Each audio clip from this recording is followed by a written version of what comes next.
Hope you all are doing good and welcome back to Menon family. Today I want to share with you all a unique recipe, okay? And that is making gulab jamun at home right from scratch. So as it's COVID times and all the kids are at home and all kids love gulab jamun, I'm sure mine do. They do enjoy.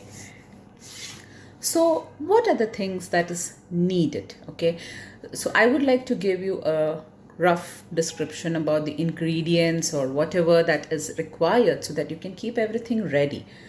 So basic things that we need: milk powder, maida, water, baking soda, and then rest is all there at home, that is sugar and ghee, which is always there.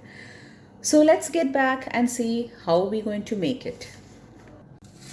So guys, here we are. We need 200 grams of milk powder and I am using this one, Rainbow Full Cream Milk Powder. Okay. This is 50 grams of flour, that is maida, 5 big tablespoons of sugar, 1 pinch of baking soda. Okay. So you need to mix all this. Okay. Let's keep the sugar aside. As you all know, this is for the sugar syrup. So we are going to mix now your 200 grams of milk powder, 50 grams of maida, that is all-purpose flour, and a pinch of baking soda. We are going to bind this and make small balls out of it. Here I am using is lukewarm water. It's lukewarm water which I am going to use for mixing. So first let me mix all the ingredients together, and then like how we make a dough for the chapatis, the same way you can bind it and make small balls. Make sure you don't pour too much of water because it's milk powder and it will really dilute fast. So if you want the measurement, for exact measurement for water, that will be around 5 big tablespoons of water. That is what is the measurement, 5 big tablespoons of water. Now as you all can see here, the batter is ready. It's not very sticky, it is not very hard, it's extremely soft. So this should be the consistency of your batter. It is not sticky. This is the consistency of the dough. Now here, this plate, I'm just going to grease it with a little bit of oil, okay, so that when we roll the balls and we keep it, they don't stick to each other. So you can just little bit oil your hands.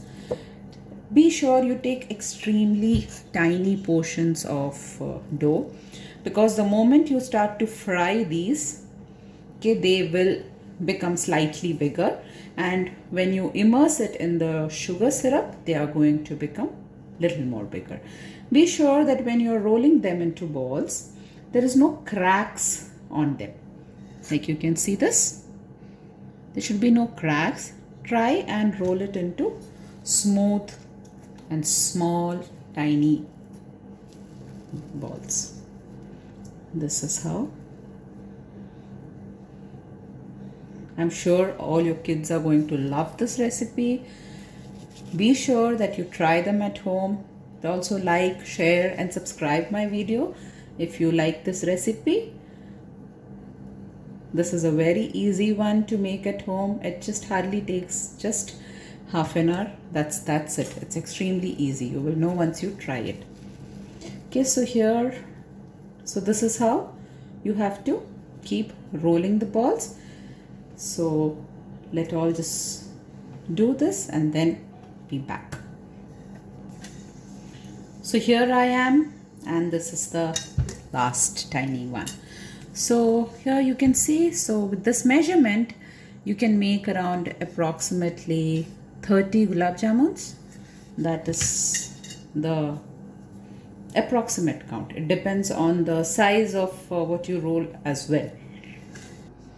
So here my oil is hot, and let us start frying the gulab jamuns. I prefer putting 2 or 3 at a time, so that you can just be careful that they don't burn. Then you need to fry them out slowly. Wow, that's the exact color of the gulab jamun that you get even in the sweet shops here. Yes, so the same way we need to fry the rest of them out.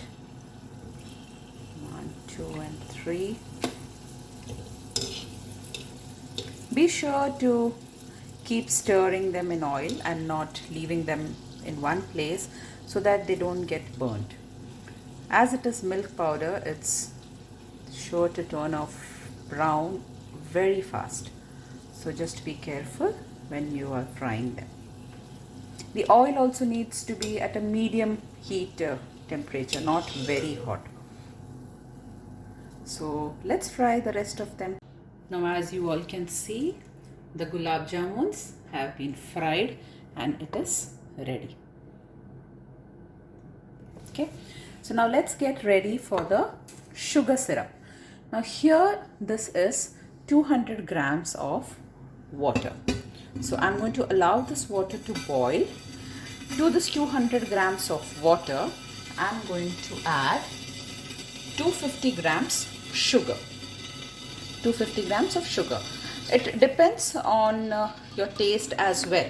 In case if you guys like having very sweet, you can add 300 grams. This I'm going to add a pinch of saffron.